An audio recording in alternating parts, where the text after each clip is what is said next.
Morning. Great to have everybody here.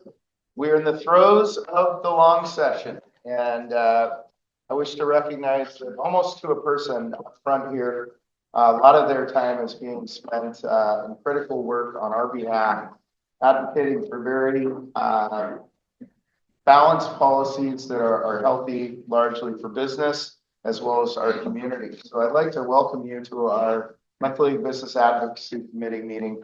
And it's great to have each of you here. We'll be introducing our panelists here in a moment. I'd like to publicly thank, as we are in session, we as an organization, as well as the Oregon State Chamber, periodically send out invitations for you to share your voice.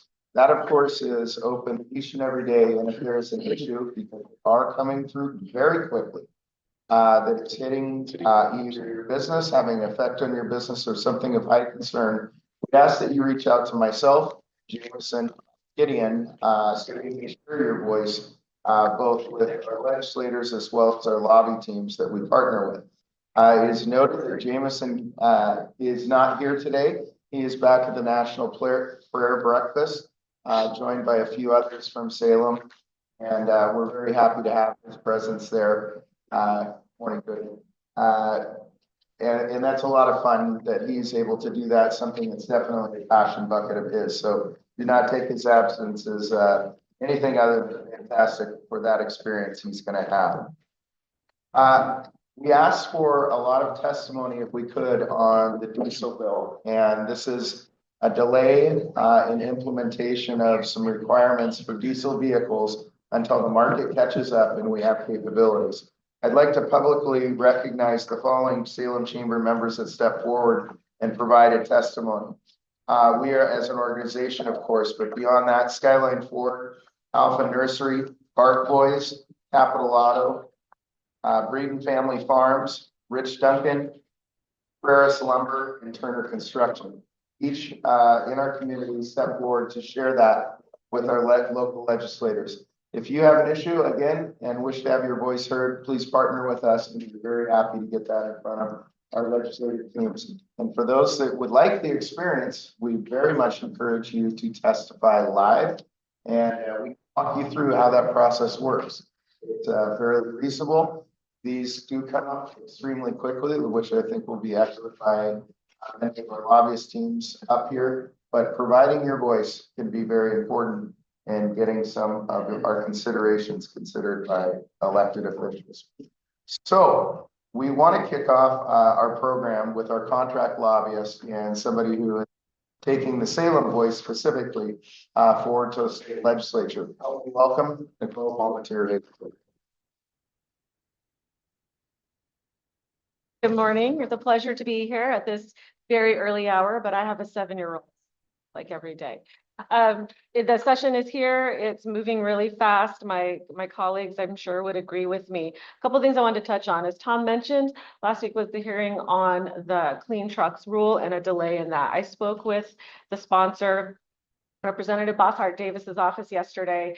The chair of the committee is interested in going ahead and working the bill, but they're kind of giving it a little bit of a cooling off period and then starting to circle back with the Democrats who are on the committee to try to move that bill forward. Really appreciate members of the chamber who stepped up in written testimony or otherwise to weigh in on that. And as we kind of move to the next phase, we'll be reaching out for opportunities to work with those legislators to try to advance this delay in this act that is just not ready for prime time. It's clearly not ready, not been thought through. We're not ready to do this right now. And I think that everybody who testified really had compelling information about why it doesn't make sense right now. There just isn't the infrastructure, there isn't the capacity, costs, the ability of EV trucks to work, just all of it. We're not there yet. So more to come on that. Today, there will be a number of bills as well as an informational hearing about the estate tax, which I know is something that's of great interest to many and all. And if our good friend John Hawkins was here, he would say, don't die in Oregon because it's going to cost you. Oregon is one of the worst states when it comes to estate tax. Representative Mannix has a bill that would increase the threshold for the estate tax, and there are several others that have been filed. There is, again, in House Revenue this afternoon an informational hearing where they will take up the topic Someone asked me yesterday, what do you think? How's that going to go? And, you know, I think the conversation keeps happening, which is important. People and legislators continue to hear why the threshold that's currently set is just not workable, how it puts Oregon at a very competitive disadvantage. So I think we'll get a better sense today as we start seeing those bills being heard, hear what the reception is from the committee. But again, I think that as we move forward, continuing to elevate the importance of that issue, certainly with the Salem area, Marion, Polk County delegation is important to keep that issue at the forefront. I have not, and JL and Ryan can correct me, I haven't seen anything on the cat tax yet. I'm sure there'll be something at some point, but there are also a number of bills filed there. I know JL will probably talk today about one of the union's high priorities, which is strike benefits for unemployment benefits for striking workers, something that's a high priority of labor this year, but I'll let him handle that one all by himself. But we're moving really fast, as Tom said. And what we really appreciate is when we have those opportunities for the Salem voice to weigh in, we really want to make sure to take advantage of that. We want people to hear from the capital city. As we've talked about before, sometimes I think people are like, oh, it's the capital, but this is actually, Salem is the second largest city in the state. It is a center for economic development, is a center for a lot of things that are happening. We want the area to continue to grow and thrive. So there will be a lot more opportunities as we move forward and we continue to have those conversations. I'm always happy to answer questions. Jameson and Tom know how to find me. And with that, I will move on. I apologize. I have to head out of here. I have a hearing this morning, but thank you for the opportunity to brief you all on what. Questions for Nicole? Okay. We are going to do a little switch in order. The hearing that Nicole is referencing, JL, also has to depart too. And so I'd like to introduce you, of course, to our partner, JL Wilson, the principal at Public Affairs Council. And JL wears a couple hats involved in the chamber as well. He heads up our Oregon State Chamber, so we appreciate his partnership. JL, the floor is yours, sir. All right, thanks, Tom. Well, I typically like to, it's just easier for me to talk about the session in three buckets. One is about the process and how it's sort of unfolding. The second is about the money. And the third is about, you know, some of the policies we might care about. So I'll talk a little bit about the process. And the obvious thing is just how many bills there are. There's just an extraordinary amount of legislation just filling up the docket. So to date, I would say, I don't know, 2,800 bills. There will probably be 1,000 more between now and the deadline of February 21st. And the reason I even mention it is, first of all, that all of us have to read all of it. And most of it, there was a day when early in my career when a bill would get introduced and the bill said something and you knew what was trying to be accomplished and you knew what was behind it. And it would kind of start the discussion on, you know, is this workable for your clients? And, you know, it just starts the process. Today, your legislature is littered with probably 1,500 bills that say nothing. And they're called placeholder bills. And what they have is a relating clause that they can stuff amendments to after the fact. The reason that I just encourage people to pay attention, and it's regrettable that you have to like this, is that this phenomenon is designed to hide the ball. And it is designed for discussions to happen outside of public view. And it's designed there's a lot, how would I say it? There's a surprise element that's always involved. And I wondered, you know, why am I always reacting to issues more than I ever have in my career? It's because a bill that had nothing to say but had a relating clause, all of a sudden gets scheduled with a 14-page amendment that you're supposed to study, inform your clients, get your clients' analysis, and be ready to say something substantive in the hearing in 24 hours or 48 hours. And it's a gross perversion of the process, but this is where we are. And it was really an outgrowth of the COVID, because the COVID, basically taught them one thing, which is you keep the decision makers to a minimum. Most people will fall in line, and you keep the policy discussions happening behind closed doors, because you wouldn't want actual input, would you? So that is, from a policy, that is what we are dealing with. And I'm not really saying that to complain. It's just our reality. And so there is a high demand for quick analysis and quick feedback on a lot of things. And, that's just the way the process is working at this moment in time. So we look forward to lots of additional similar bills and situations. There is an end date to to at least the introduction of endless amounts of bills, which is February 21st. The date that I think we all look forward to the most is going to be April 9th.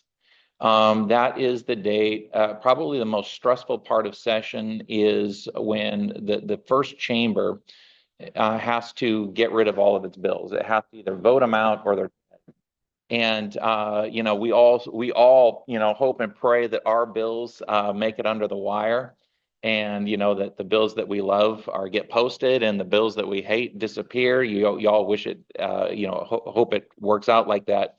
But there will be a big flurry of activity heading up to April 9th, because you've got to know that is the seminal date of the session, because that is your indicator whether stuff's got the green light or whether it's getting put on the shelf.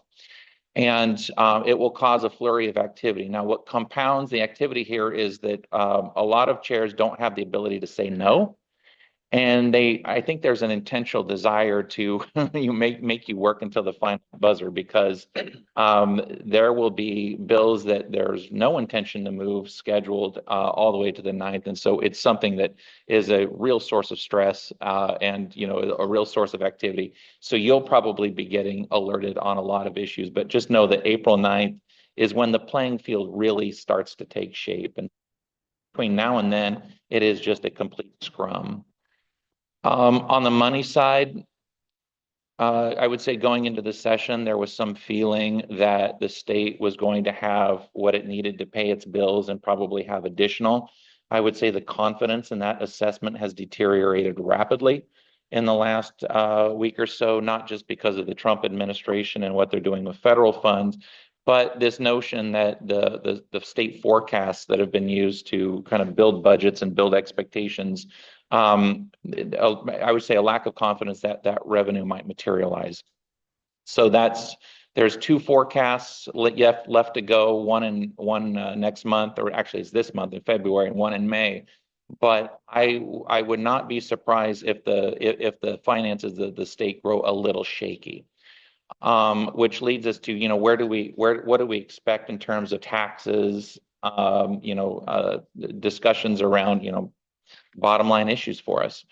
I do, the obvious one that we're going to look at is around sustaining the Medicaid program. So your hospital, in this case, Salem Health, will very much be supporting a provider tax. Where that comes in for most of us in the room is there will be an associated healthcare premium tax on our commercial policies. I am hearing, and I think that the rate may stay the same. I think it's at about 2% now. But there could be an increase in that rate, and that might be sort of the first taste that we see of actual revenue increases. Nicole's right. I don't really have a sense of what's going to happen with the commercial activity tax.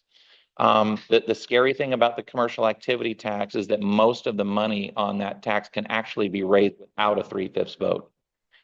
Because you are dealing with the cost of goods sold or changing the $1 million exemption. Those things that are not directly tied to the tax rate itself are all what are called simple majority votes. And so there's a lot of levers that can be pulled on that tax that have the effect of raising revenue on you and me without a 3/5 vote. And so I would just be watching for that. I don't even pretend to think that we're anywhere, near that discussion yet. I think that will be something that sort of flares up at the end of session. I know that there is going to be a real need for a transportation bill that will require a lot of revenue, and I'm talking billions of dollars of revenue, because ODOT doesn't have what it needs to sustain the roads. I would just be shocked if something materialized. I know there will be a whole of legislative effort to try to get that done, but the magnitude of the revenue needed at this point would be such a shock value Let me just say, I just think politically it'd be very, very tough. And then on some of the policy bills that we might care about, obviously the diesel and the delay of the advanced clean trucks rule is probably our first priority out of the gate. And I think I want you to understand how much, if we're successful in moving that, just how big of a deal that is. The DEQ knew exactly what it was doing. You need to understand that your agencies don't have a lot of connection to actual business dynamics at all.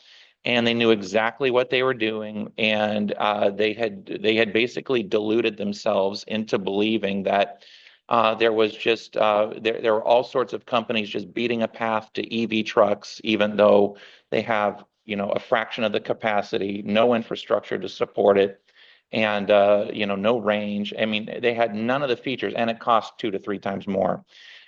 And the demand for these vehicles simply does not exist. And yet the rule says if you're a manufacturer, you've got to sell a certain percentage of these EVs before you can offer your internal combustion engine. And the DEQ knew exactly what it was doing. And the reason this is such a massive lift, and you and I might think, how in the world could people arrive at that conclusion? And how in the world could the legislature not remedy it within minutes? Well, because the environmental community has made it fall on the sword issue. And the Democrats are going to have to cross a very, very substantial constituency in order to get this done. And it's moving mountains. So the fact that it's gone this far is an unbelievable testament to your engagement, because it really took your engagement and just the doggedness of Shelley Bossart Davis and some others to get that done. And it takes a lot of courage from a few select Democrats who are just saying, I'm sorry, this is insane. And you wouldn't believe that how much has to come together to make something that simple into reality. And we're still not even close to the finish line. But I just want you to understand, if we get that done, that's in big part due to you.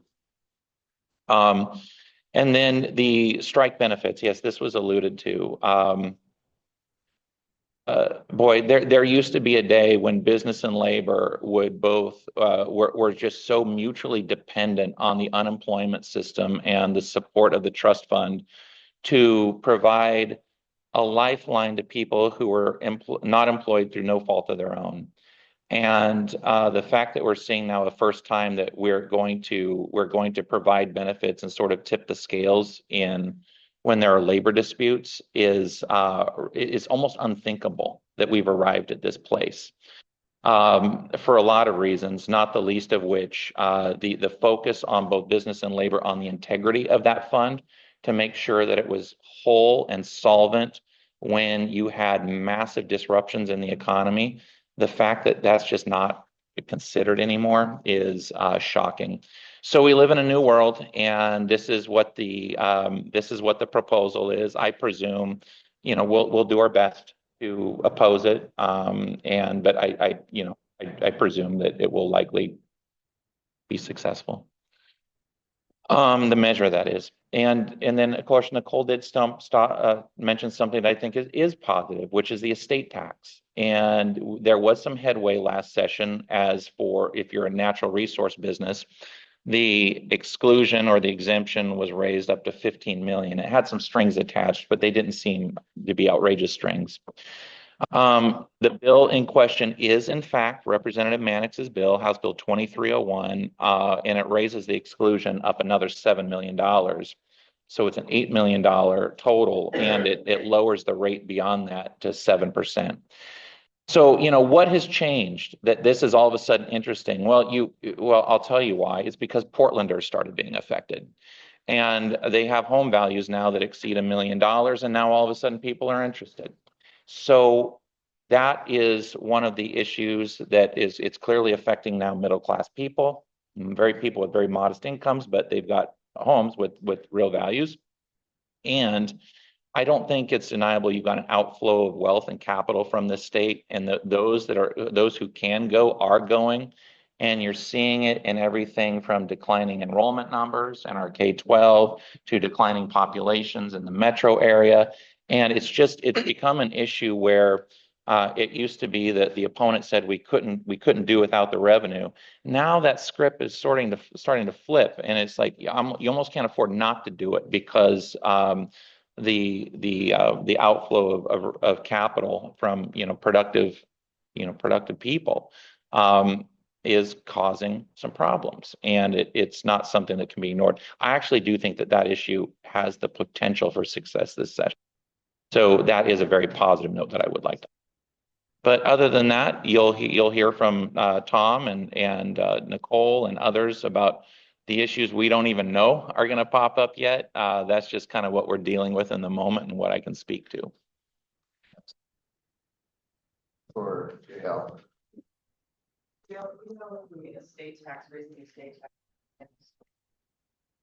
Would it be indexed? As I don't think the bill includes an index, but I know that will be a consideration. Yeah.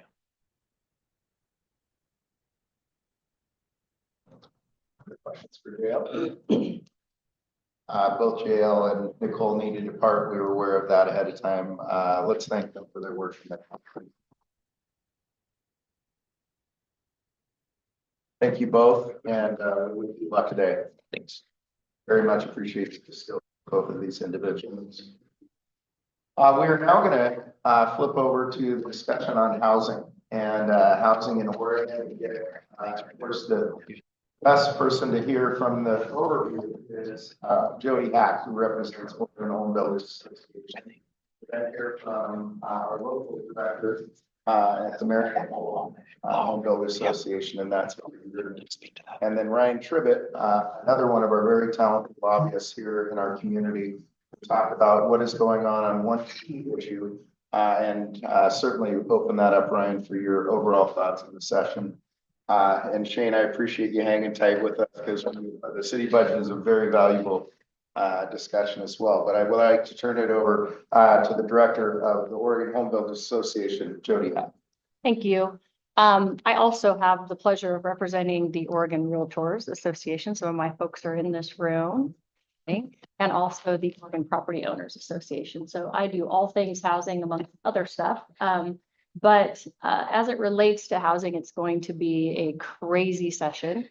As JL indicated, in a supermajority has its challenges for sure. Had some conversations with Legislative Council. We're actually anticipating about 4,500 bills. It'll be the most that we've seen ever in a legislative session.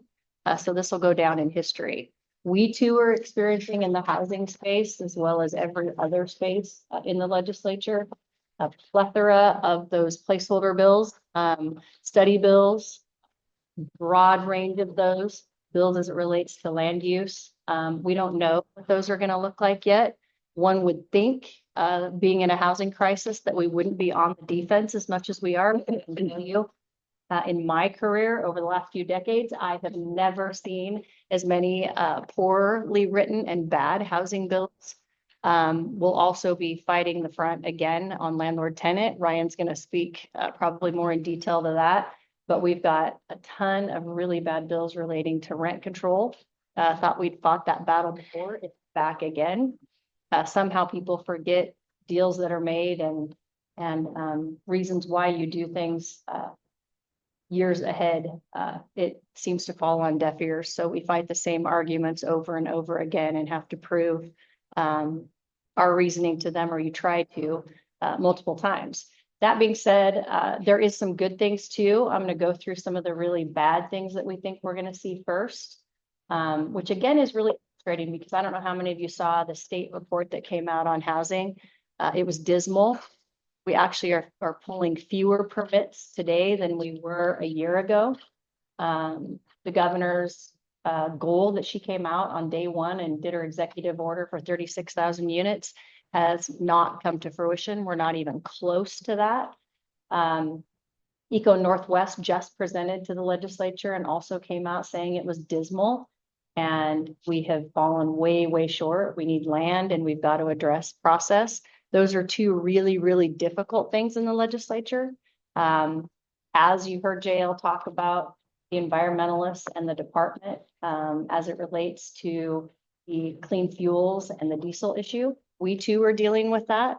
It doesn't seem to matter what we pass or what the governor passes legislatively. It's so deep and entrenched within the department. Ours that we deal with is the Department of Land Conservation and Development. You might as well get rid of the D and just call it land conservation. It is so embedded that it doesn't matter what you pass at the legislature, but the time it gets there and it goes through rulemaking, it is so twisted and so turned and so against us that we can't make any headway. Doesn't matter what the legislative intent is, they turn it a different direction. So we are constantly in a battle, not only at the legislative level with the environmental community, but we are also in a battle within the departments. So we have a slug of bills that honestly would never allow us to build another thing in the state of Oregon if they get through. We stopped them from having a committee hearing right out of the gate. I think it was the second week of session. No discussion was had. 4 bills were introduced on the Senate side in a committee by Senator Golden. Some of you have heard of him lately. He's also one of the leaders in producing and introducing the new maps for wildfire that have devastated some of our folks across our state, especially on the southern side, eastern side, and central side as it relates to where high hazard areas are. He was instrumental in those maps. Some folks have lost their insurance because of high hazard area designations now. I could live on one side of the street, you could live on the other, and you lose your insurance because you're now designated in a high hazard zone. I'm not. It's crazy. So these bills were introduced. We're going to have a hearing. We literally were calling on our realtor friends down in the southern part of the state. We were going to fill buses to come up, working on a call to action with the builders and the property owners.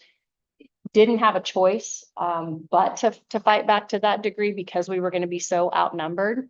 Thankfully, again, we were able to stop them. It's not over though. Those bills are coming at us. He's made that clear as well as leadership. At some point, they're going to be heard. Essentially, what these bills do, the first one says that if you own property or a home and it's on rural residential or farm, any type of acreage at all, could be a half an acre even, if it's zoned in EFU or rural residential or any forest, and you have to replace your dwelling, let's say it burns. Let's say you buy that property and it has 1,000 square foot home on it and you want to replace that. The state's going to tell you that you can only build 2,500 square feet. Let's say you had a 5,000 square foot home and you've been paying property taxes on that for the last 30 years and something happens and it burns. You can only replace it up to 2,500 square feet or 125%, whichever is greater. So let's say you find a manufactured home on a half an acre or an acre, and you want to clean that up and you want to build a house. You'd be able to build 1,250 square feet, 1,000 square feet. So our conversation, mine with some of those folks, is I thought we were living in America. And you know, folks have been paying property taxes this whole time on a 5,000 square foot home, and you're going to tell them they can build 2,500. So that's one of them. Another one prohibits new dwellings on pretty much any land across the state of Oregon. These new wildfire maps used to kind of look like a donut in our state. It's now like an amoeba. It's everywhere. And they want to keep us from building on any high hazard wildfire areas. Groundwater limited areas, what they call wildfire corridors, significant wildlife corridors, and significant wildlife habitat areas, and any high value farmland. So a significant wildlife habitat area literally could be deemed by ODF and W as an area that elk or deer cross through at any given time. We don't even know what that is. So essentially that is nowhere in our state. These bills are being put forward by Thousand Friends, the environmental group, and another group that is a spinoff of Thousand Friends called Ag Oregon. Another one would prohibit any rezoning of land zoned for EFU or forest that has such bad soils that even the state itself does not consider it farmland or forest land. So it could be the driest of the dry, it could be full of sagebrush, not farm, not any forest land, but you still cannot change it into anything, any other zone but that, or build any homes on it. So essentially, what they're saying is don't ever build another house in Oregon. So this is just, I'm just giving you a handful of what we're up against. Yesterday, I was in a hearing with the Department of State Lands. I don't know if some of you remember back in the day in the early 60s and 70s when they were dredging all of our rivers and they were taking those spoils and they were doing the fill lands. Well, in 2015, we negotiated a deal. Betsy Johnson was a big player in that said, okay, Department of State Lands, we're going to give you 10 years to recognize the lands that you believe that belong to you based on those spoils and those fills. You have 10 years to do that work because they were going out and seizing properties because they believed it belonged to the state. They had 10 years to do that work. They came in yesterday and said, we're not done with that work. And so we want to have for eternity to go out and seize those lands. We're going to leave rural alone, but we're going to focus on commercial and industrial lands. So all around our ports, in our prime areas around any rivers, we want to be able to go in and take that land if we deem fit. So yesterday we fought that is not over by any means. So that's just a handful of what we're dealing with. There are so many more. I can tell you bills are dropping every day. And like JL said, we're reading every day and trying to decipher what's coming at us next. But it is literally as if a bomb is just dropped and they're everywhere. And it's falling on deaf ears that we are in a housing crisis. And a workforce housing crisis. And they can't do this without us. And they know that, but they just can't get that. I was on a call yesterday with the governor's office on some ideas that they have around ready build plans. They want to say that we have 4 to 6 plans that we want your builders to use. We want to choose what those plans are. And we believe this is the fastest way to housing production. So I pulled in 3 of our largest production builders and I said, please tell them like what you need and if this is going to work. It did not go well. You know, our guys know what sells. They have their plans already put together. They know, you know, what is going to work in the market. They don't want to see the same 4 sets of plans in every community. I'm sure the realtors would agree that doesn't make for good, it's not a good market.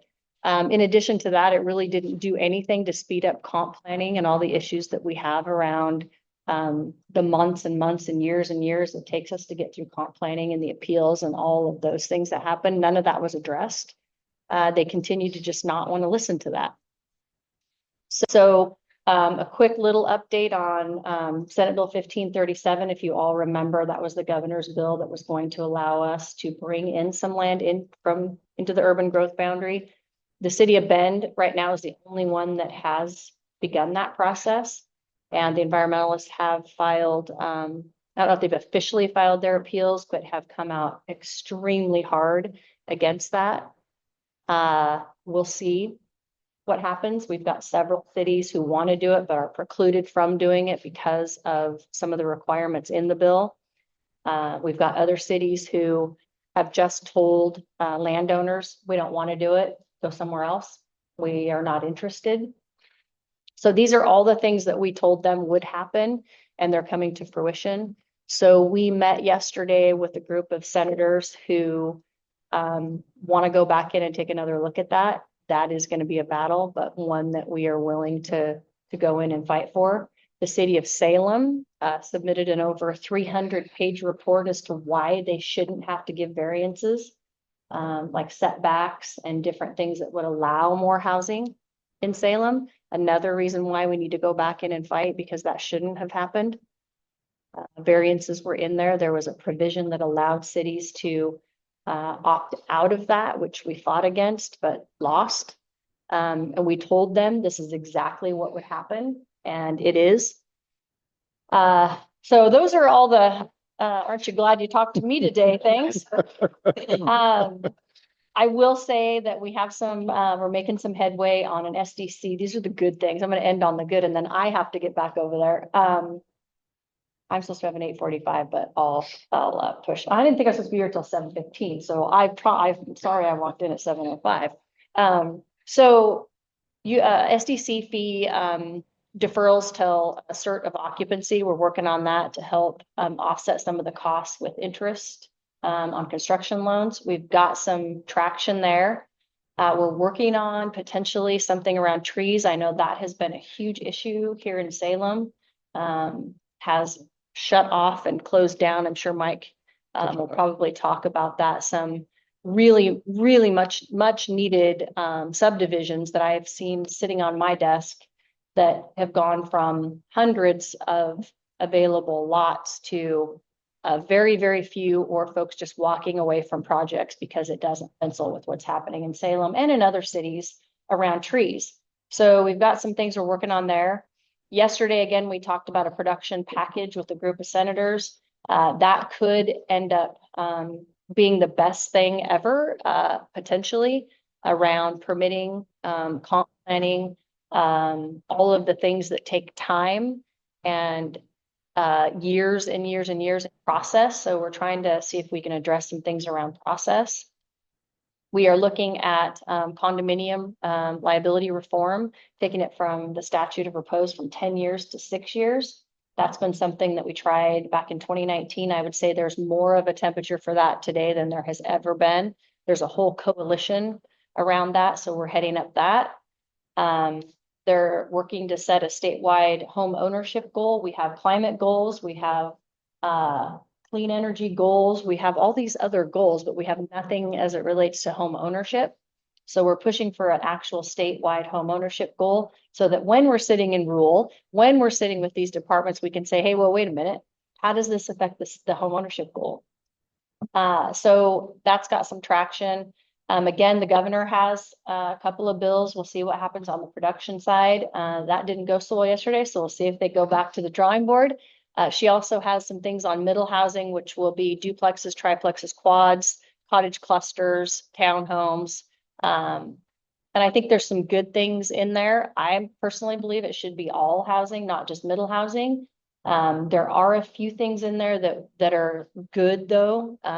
If you've got land inside the urban growth boundary and in the last 6 years, there hasn't been any services to it, or the landowners just absolutely don't want to sell and it's not viable for housing, we've asked that it be removed out of the urban growth boundary, counted for buildable lands inventories, and other land be brought in.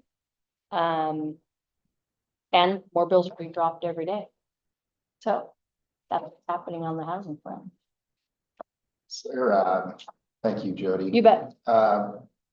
It seems that at some point the governor is going to have her hand forced regarding serving the environmental interests and her own self-declared housing inventory goals.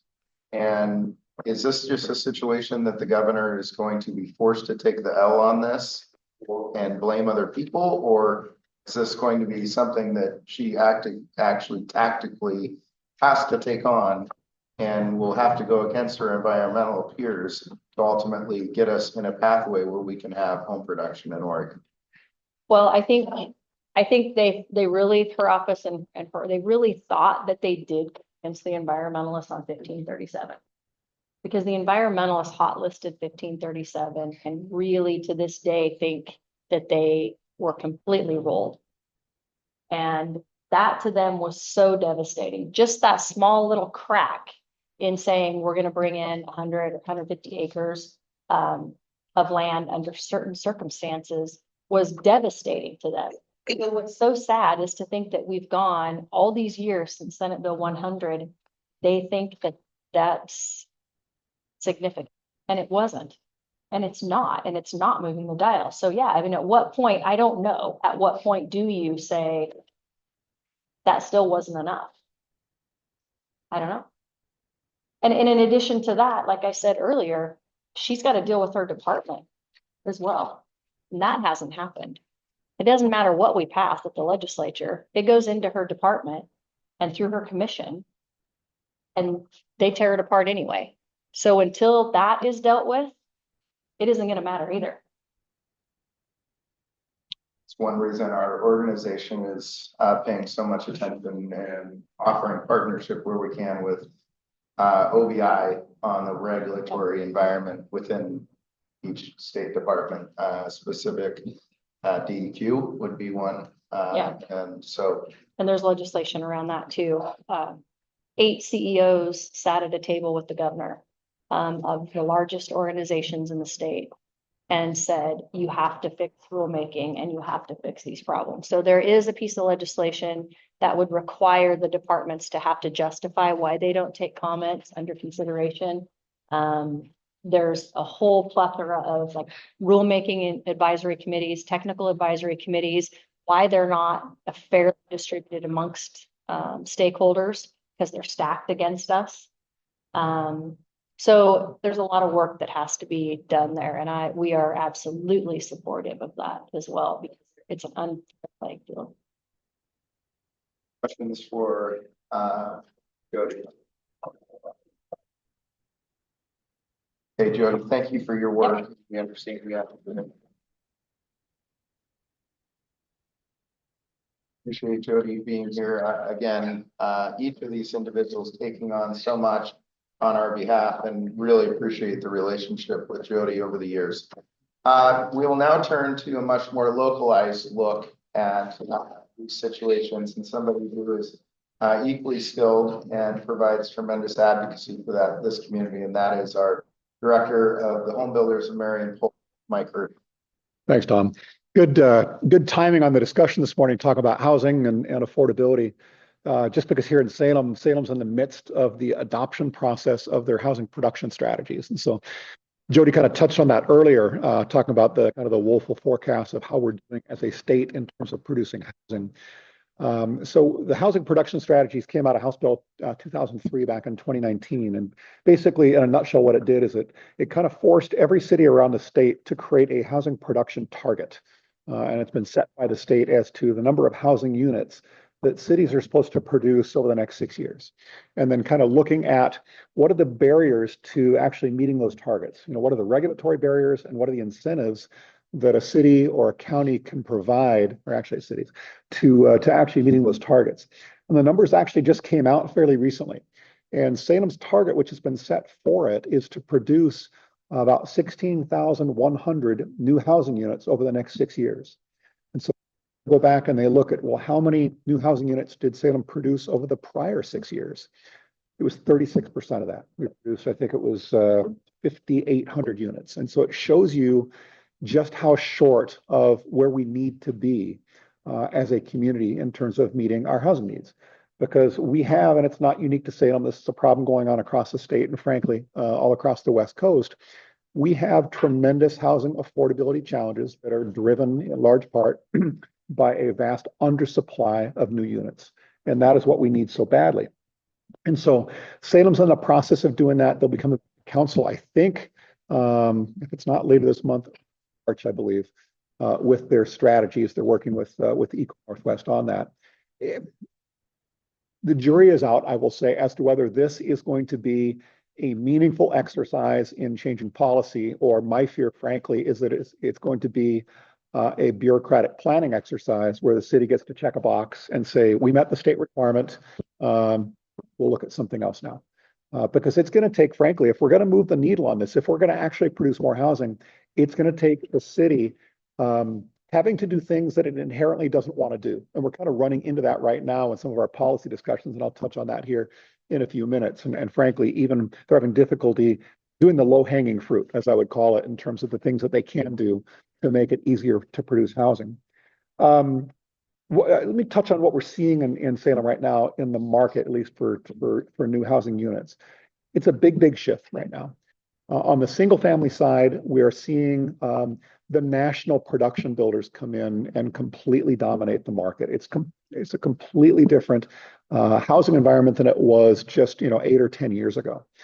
Right now we have D.R. Horton, which is, the nation's largest home builder in East Salem. And they've built out the North Star development out there, Kale Road and Corden, and now building on the site of the old mushroom plant, the East Park development. And between those two subdivisions, there's about 12 or 1,300 housing units that they have built. D.R. Horton last year had 55% of the single family building permits in Salem. It just shows you the dominance of that single builder. But they're not the only one, because we have Lennar, which is here in town. They haven't had a big presence so far. They've done some, but they have tied up some land in Salem that they are trying to get entitled. We have Richmond American, which is another large national builder, which should be starting home construction within the next 2 or 3 weeks on 2 projects in South Salem.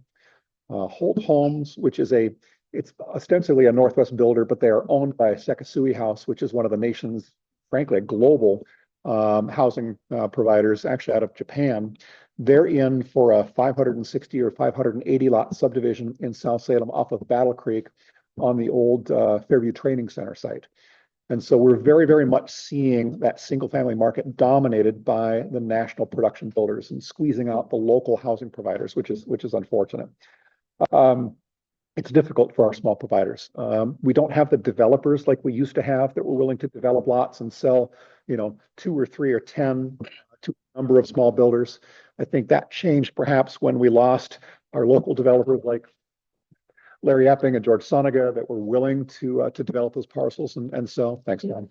And of course, I think when the housing market crashed 15 years ago, you had folks left holding the bag on land. And so when you have one builder coming in and saying, I'll take all of it. Well, do you want to take the risk of sitting on that land and doling it out a few lots at a time to a number of builders and taking that risk? People have memories. They remember what it was like 15 years ago or a little longer, and they're not willing to take that risk. And frankly, every subdivision that gets proposed, you have, if it's not the national builder behind it, they're coming in and making an offer trying to buy all of it. And so it's very much a change. Multifamily is becoming a much, much bigger part of the local market. Historically, if you look at Salem's housing mix, we're traditionally about 2/3 single family, 1/3 multifamily. For the last number of years and getting more so, multifamily, we are doing more multifamily units than we are doing single family units in Salem. And frankly, it probably shouldn't be a surprise, right? Because single family is getting more expensive. It's the cost of production, it's the cost of borrowing. There's a disconnect between the ability of Salem's housing consumers to pay for new housing and the cost of actually producing it. And so there are fewer people able to buy a new home. And so, of course, they end up having to rent. And they end up perhaps being in a rental for longer as they save up money for a down payment. And I'm not saying anything bad about multifamily, but I'm not sure that's good for the community, because when you don't have owners, you don't have that care necessarily. And kind of the analogy I use is, when was the last time that you washed your rental car? Right? You don't do that. When you don't own something, you don't care for it in the same way as something that you do own. So I think that home ownership piece is really, really important, and we're losing that. Middle housing is becoming a bigger component, a lot more interest in middle housing. And Jodi touched on that. It's duplexes and triplexes, quadplexes, cottage clusters, townhomes.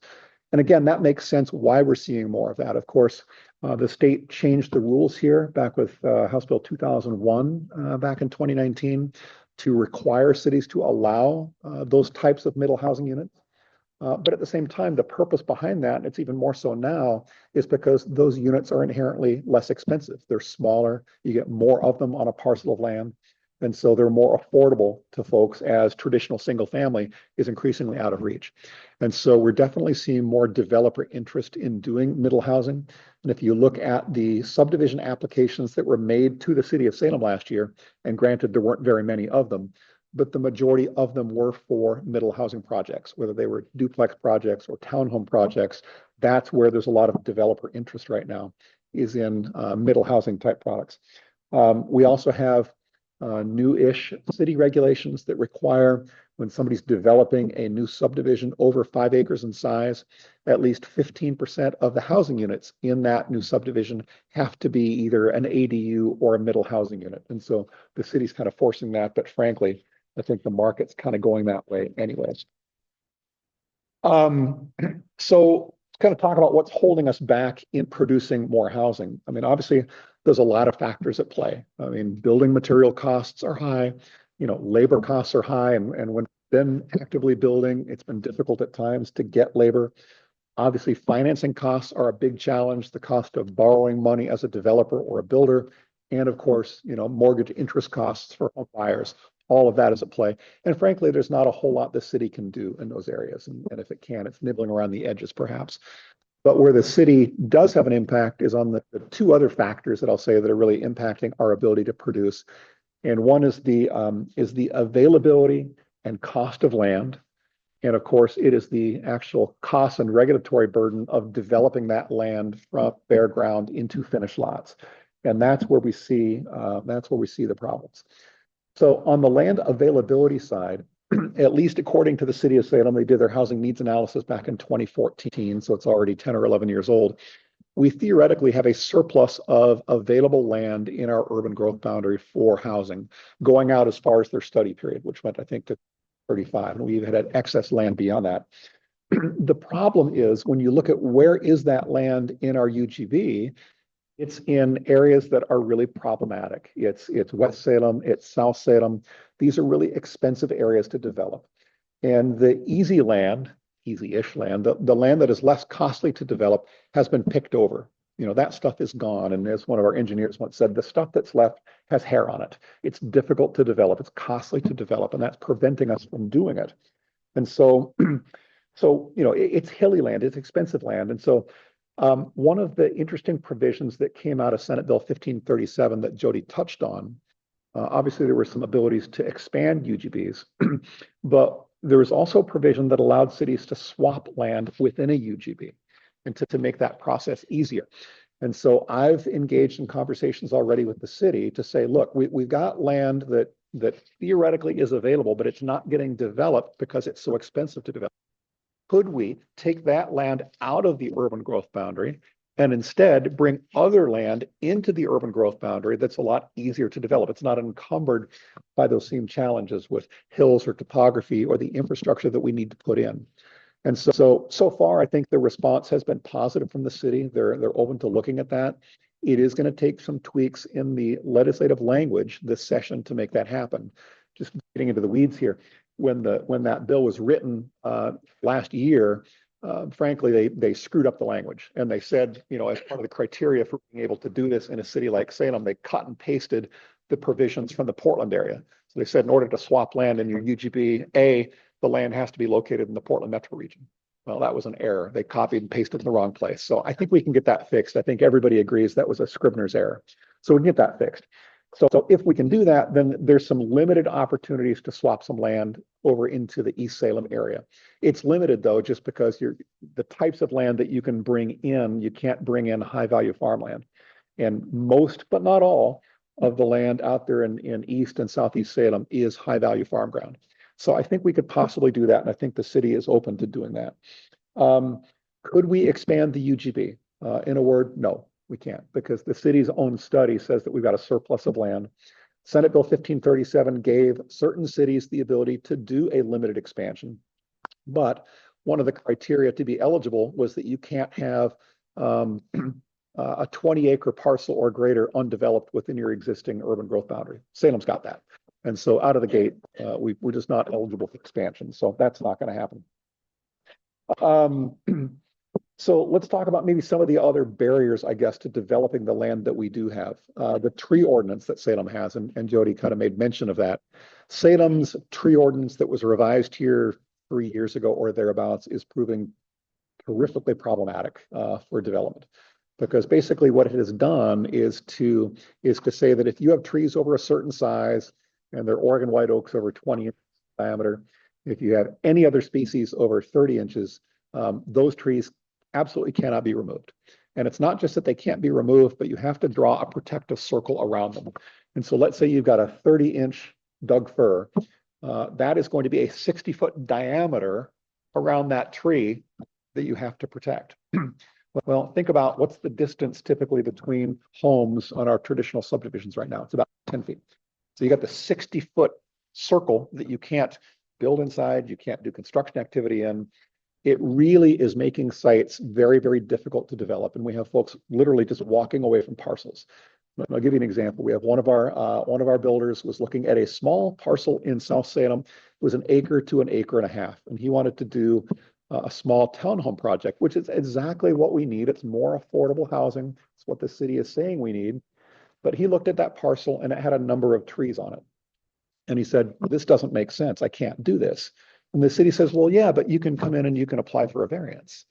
But he's saying, well, to do that, of course, nowadays, in order to even submit your land use application, you pretty much have to do a full application. So you're going to have to spend tens of thousands of dollars to do your drawing and your engineering and all of that, with no prospect of that actually going through, because you know it's going to get fought by the neighbors who don't want to see any site developed. And so the risk of doing that, he just walked away and he did a project in a different city. There are sites all over South Salem in which we have developers walking away from them because when they look at the tree preservation requirements, it's just not economically viable to develop those sites. And so we'll see if something comes out of the legislature in terms of some of the things that could be done there. We will have some recommendations that we're going to be making to the city. But frankly, I'm not sure the city wants to change their ordinance. And I'll give you a personal example of the battles I've run into on the tree ordinance. We as an association every year build a house to fund our political action committee.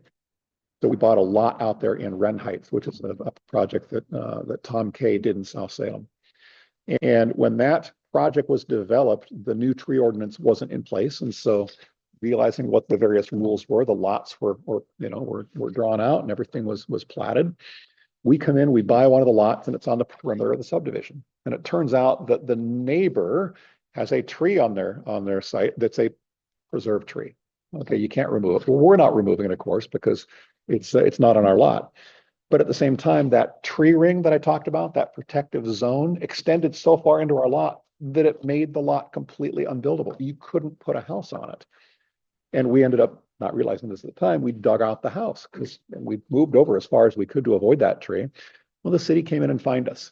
And so, we ended up paying multiple thousands of dollars as a fine to the city.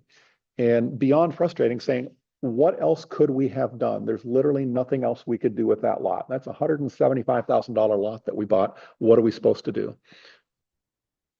They just kind of shrugged their shoulders. Sorry, nothing we can do.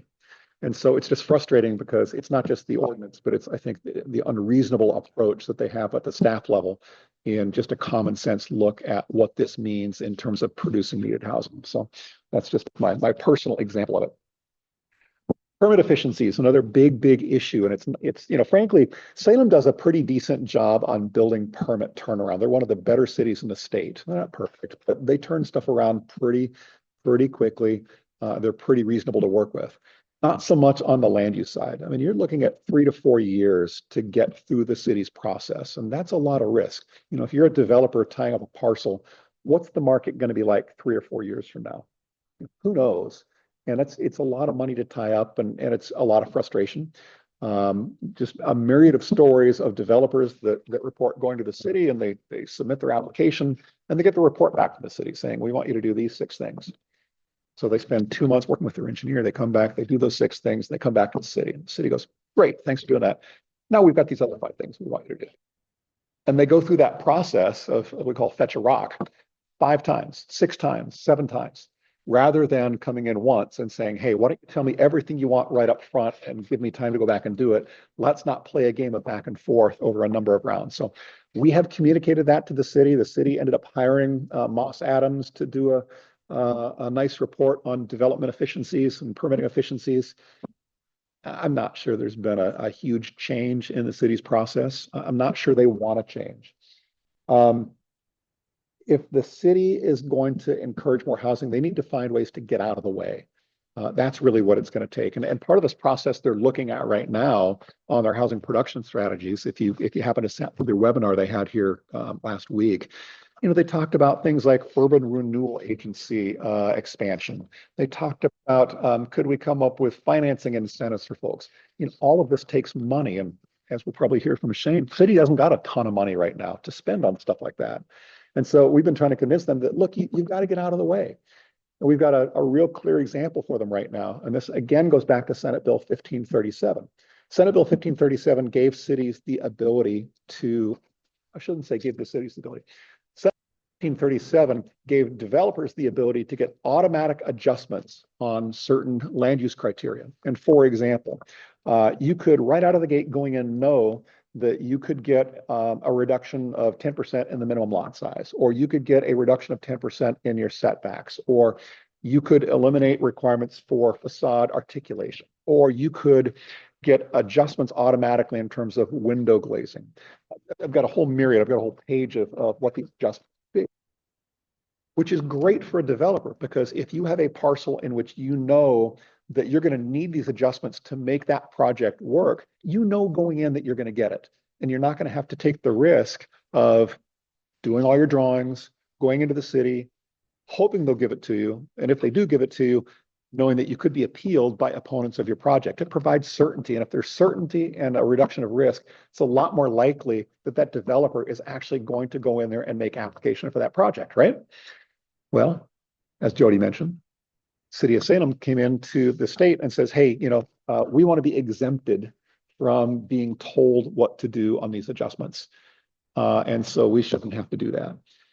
So we've actually just met with the city here a couple days ago and said, why are you trying to get out of this process? Number one, these mandatory adjustments ease your workload, because as planners, you don't have to do an elaborate staff report on every adjustment that's applied for. They can't be appealed by the neighbors. And so that reduces the amount of staff time that you have to put in. That we oppose. We have been told what to do by the state when it comes to our land use process. So we asked them. So when the state proposed and implemented their CPAT rules, their climate friendly and equitable communities rules, did you oppose that?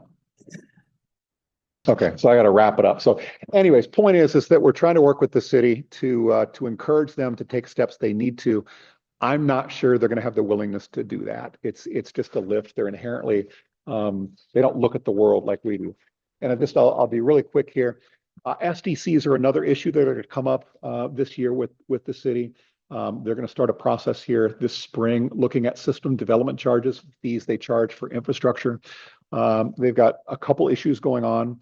Number one, they're finding they haven't got enough SDC monies to reimburse developers when they're putting in infrastructure for a couple of reasons. Number one, frankly, they're exempting a number of these low-income, affordable multifamily projects from paying SDCs, not collecting the monies, but at the same time, they're paying it out. And then at the same time, what we're finding is that there's some new state rules that require Davis-Bacon prevailing wage requirements when folks are doing SDC reimbursed projects. They didn't bank on that when they set the fees. So we're also going to look at perhaps tiering SDCs based on home sizes. And so a smaller home might pay less than a larger home. And so that's an issue that as an industry we'll be looking at.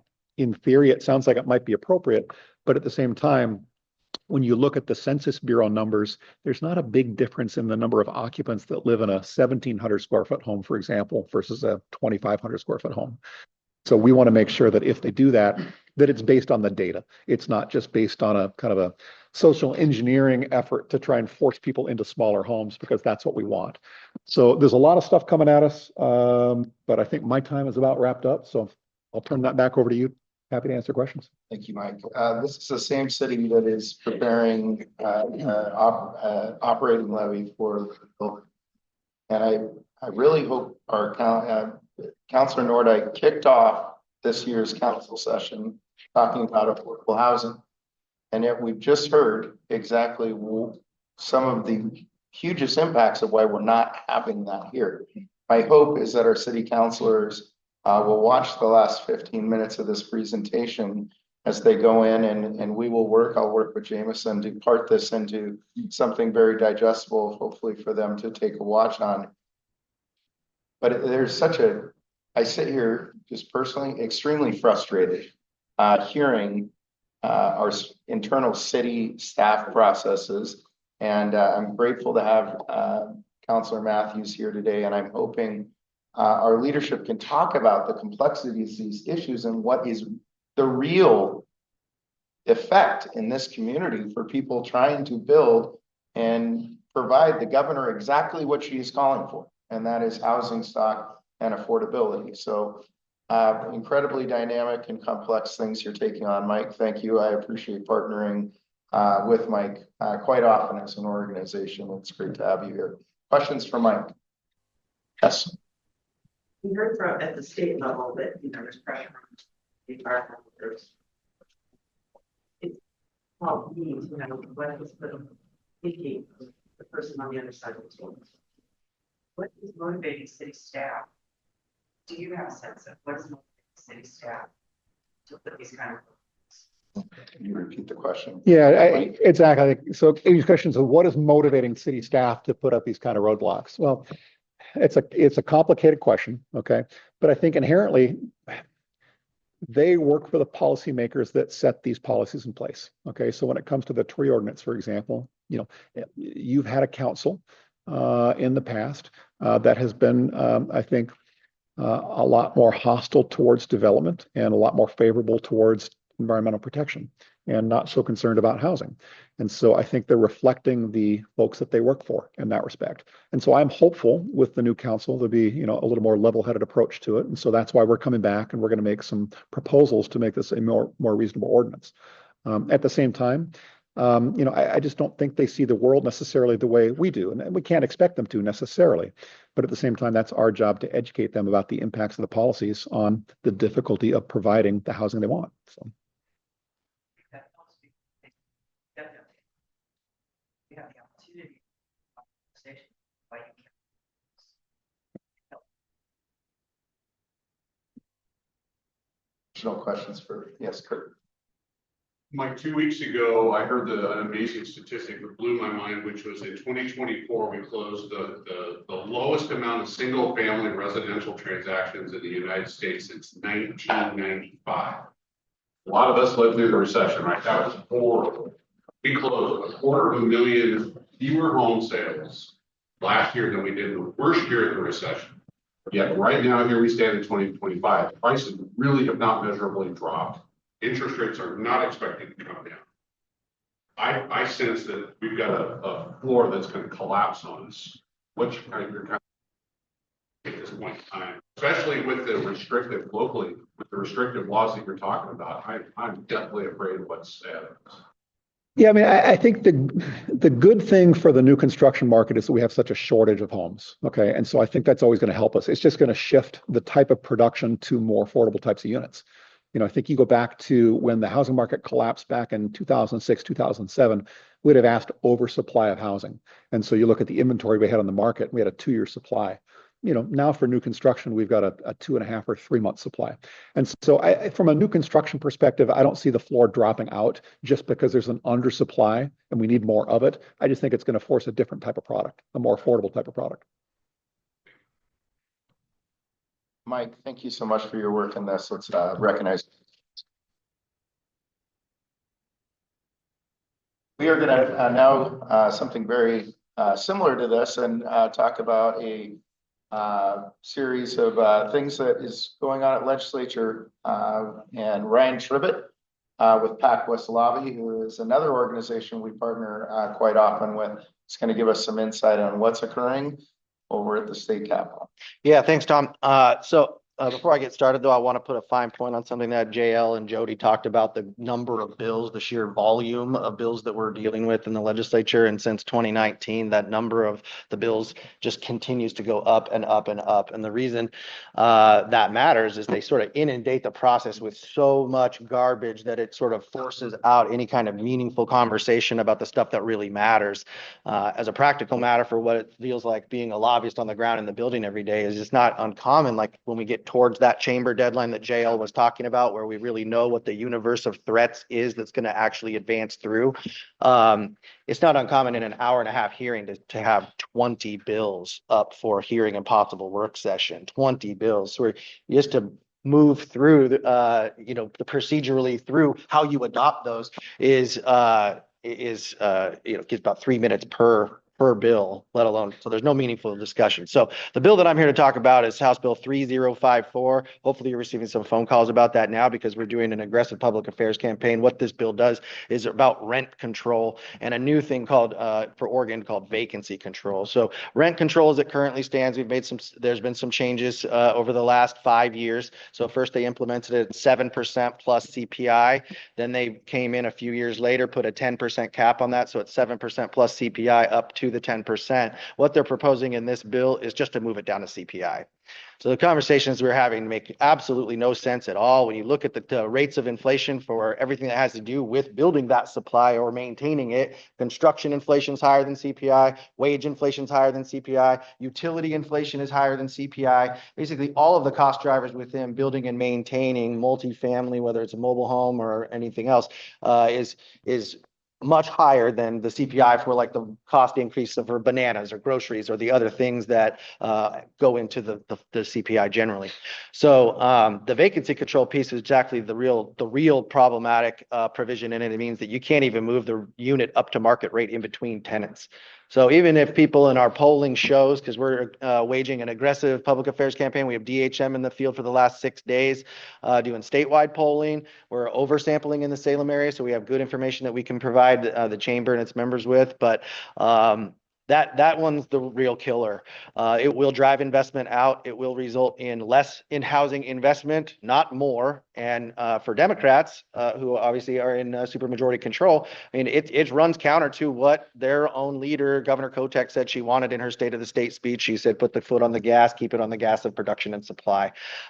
Eco Northwest, in the first hearings of House Housing and Senate Housing Committee, they brought in Eco Northwest to sort of give a lay of the land of what's happening in the current climate and how it is supply affect affordability and what they ought to be doing to increase supply. It was availability of land. It was more government housing, more government subsidized housing, and all things that sort of open the door for additional investment.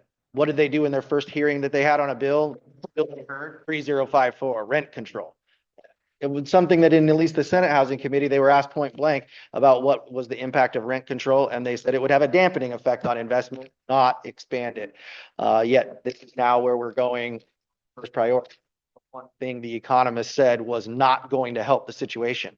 So we're not sitting down. We've started a new coalition called Housing Providers. We are, like I mentioned, in the poll or in the field with a poll targeting both statewide, Salem area, and other pivotal mod caucus Democrats districts, Senate districts, so that we can bring real information about where the mood of the electorate is. And guess what? It's not where they're moving on this bill. It is exactly what they agree with the current law that's on the books, but they do not want to see more restrictive policies. Voters are generally uncomfortable with the legislature or government coming in and sort of dictating what the terms of a contract between a landlord and a tenant are. What they want to see is the same things Eco Northwest said actually work. They want to see more public investment in housing. They want to see targeted rental assistance for families in low-income families in need, not rent control that applies to everyone regardless of their income of their household. So that's where we're at. If you get a phone call of it, and then thank you for like Corey Poole has been joined our coalition, Chamber has joined our coalition. Thank you, Tom, and others. If you get the phone calls, please participate in them. We are going to be developing packages of information for all of the Senate districts and delivering to them everyone who opposes the bill. So kind of the modern way of doing it, and happy to talk about that later because we do special projects for the chamber, and this is exactly the type of thing that we do with special projects. So. We appreciate partnering, Ryan, with you and your team. Questions for Ryan on this? Yes, Amy. Pam Marsh, the chair of the Housing Committee in the House. She controls whether the bill gets to move or not. She has gotten the majority of the Democrats on her committee to sign on as co-sponsors. And if that's an indication of how they vote, she will be able to move the bill out of committee. Thankfully, it goes down to Ways and Means. It has a subsequent referral on it. So it doesn't just start to launch through the process, but she likely has the ability to move the bill from committee. As it currently stands now, she does not have the votes to move it off the floor. Also, fun fact about the distortion of the process, she did coordinate on the first day she heard a bill with a tenants association to have an advocacy day at the Capitol so that it could appear like the optics were public demand coming for it, pretty skewed. But the opposition side had a good showing, our testimony. They're still outnumbering us about 2-1 right now in the testimony, but we have, I think, 75 opposition letters, so that's not nothing. This is sad, although at the exact same time where renters' rights, you can stay in that home and not be evicted or in these apartments for quite some time as well. This is just a little bit of frustrating meeting this morning, isn't it? Yes. So, Brian, thank you for your efforts on this front, and we will continue to engage as an organization. I appreciate how you've gotten out to our members specifically on this. They appreciate that. Okay, we're going to switch gears. It's wonderful to have Councilor Shane Matthews here, who has really done yeoman's work coming on to City Council. I got to tell you, I'm a regular attendee, not every time attendee. Once in a while, Jameson sits in for me at City Council. And did you know that Councilor Matthews, and to be fair, Councilor Dr. Brown, were at nearly every council meeting in the year building up to this? That's incredible commitment to be ready to run when you land into office. And I don't think people thank our councilors as much as we should for that type of commitment, because I am fortunate to be paid for this type of work.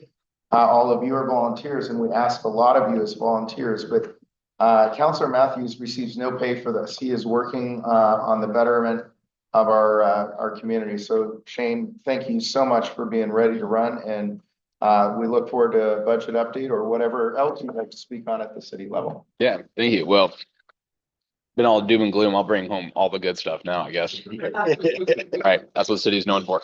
So I'll kind of, first off, I'll just speak on this House bill thing. Nothing to do with me, but even my constituents are reaching out to me. And so one of the first things I asked JL when I got here is, hey, is anyone talking about this House bill today? And so that's when he said Ryan was, because it is a big deal. It's outside my normal city purview stuff, but it is big. And so just keep that in mind. I'll kind of also just talk briefly about the housing production stuff. And truth be told, so many of our meetings, I'm on the job about 3 weeks now. So it turns out you guys got like the most junior member here to speak. Apparently at 7 a.m. That's what you can get. But the truth is we've been so focused on the budget and everything else that a lot of our housing production strategy meetings don't even start until February 20th, I think is mine. And so I'll be interested to dig more and more into that. I know that during the campaign and shortly after winning, there was I started having some meetings with our departments about housing production. And at that time, they were supposed to be implementing a dashboard.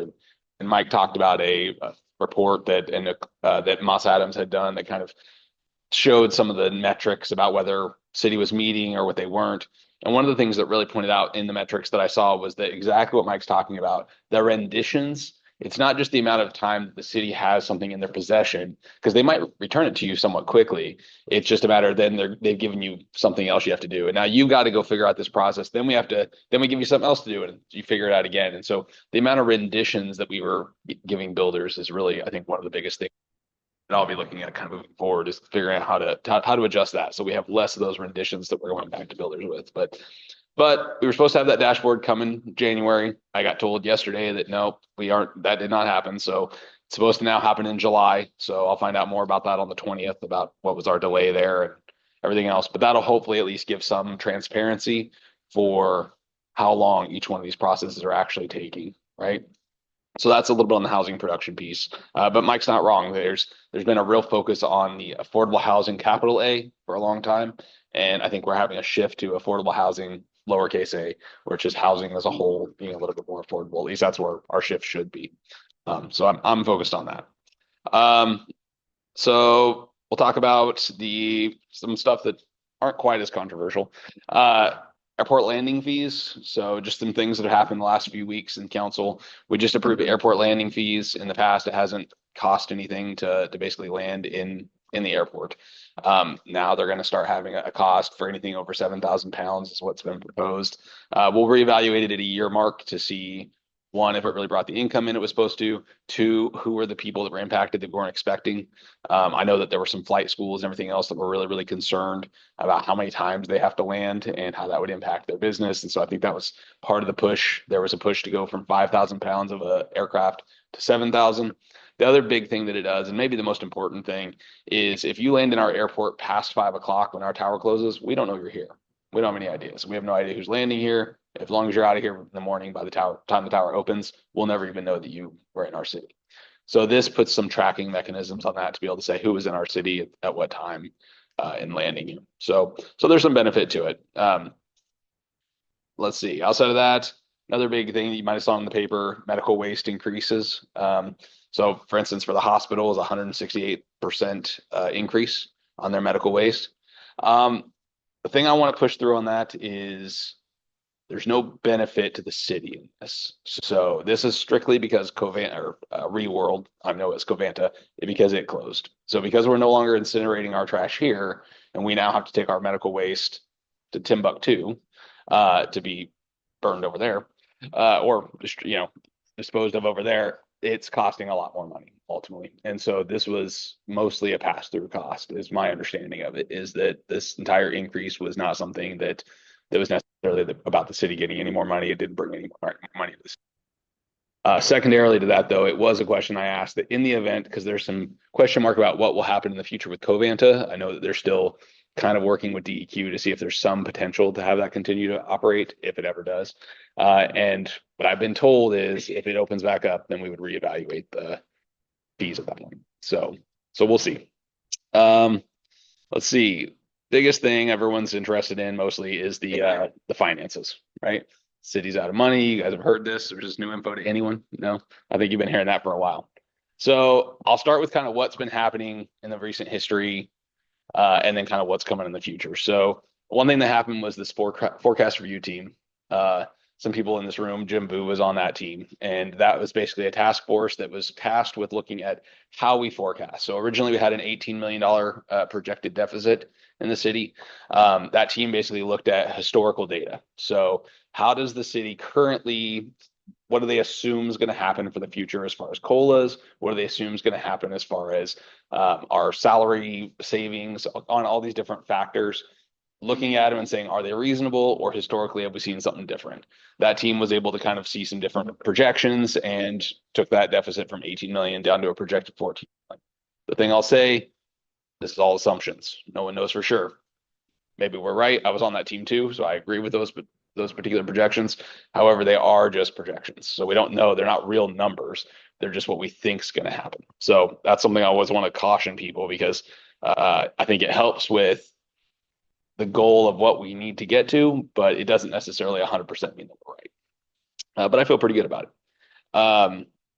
Another thing that we did was performance audits. So this all happened, this was approved right before I got on council, but it was performance audits for the city manager's office, IT department, and the UGBs or UGAs. And so as part of that, we just got the city manager's one back. I don't know if anyone saw that in the paper. It's where Moss Adams went in, they did a performance review to assess based on staff interactions, based on some metric data, how well is the city manager's office performing. You'll have another one of those that you'll see soon for the IT department, and then you'll see one for the UGAs. So as part of that, I mean, I think that with the city manager one, you'll see that if you're watching the finance committee, which I'm sure all of you watch the finance committee meeting. It's not as much fun as you might think. That you'll see that they're going to talk about the city manager's performance review, and there'll probably be some strategies that come out of that in the future. But that's more to come on that. But that has been kind of a piece to try to prove and try to show whether the city really is efficient and whether it really is operating at the standard that it should be. Outside of that, maybe the biggest thing is the efficiencies task force. So that is something that was brought up and suggested by the chamber and the home builders. Great idea. It's something that on my first council meeting, it's something we approved. And it's something where it's a task force built around the idea of looking into the higher level finances and saying, do the amount of FTEs that we're using, are they appropriate for the amount of that we're getting? Are the processes that we're using, are we using our processes in a way that are actually netting us the best result? And so those, I think they've had two or three meetings so far. I think they have one more. And time will tell exactly what they net out. I think Kathy is on that, correct? And so I'll see what they net out. I'm excited to hear what their results are. The other thing I would tell people is I don't know what the future looks like for that committee. I know that right now they've been given 4 meetings. I don't know if there's an interest for them to continue, but part of the motion that I put forward was that they have 60 staff hours to utilize. And so ultimately, if they don't feel like their work's done at 4, I'm not sure that we have any type of provision that says you're required to quit. So let me just say that if that committee feels like there's more work to be done, they have, I believe, the leverage to be able to do more work. So then it comes to where we at with this livability levy, because everyone has probably heard a lot about that. And the livability levy, for anyone that doesn't know, it's based around 3 departments. It's based around the library, Center 50 Plus, and parks. And the idea is that it would fund those 3 things, those 3 items for 5 years. Those are 3 items that come out of our general fund. There's been some different numbers that have been thrown around, 98 cents per thousand of assessed value, $1.10 per thousand of assessed value. It averages out to be, I don't know, in the 250 range or so per person that it would impact per year.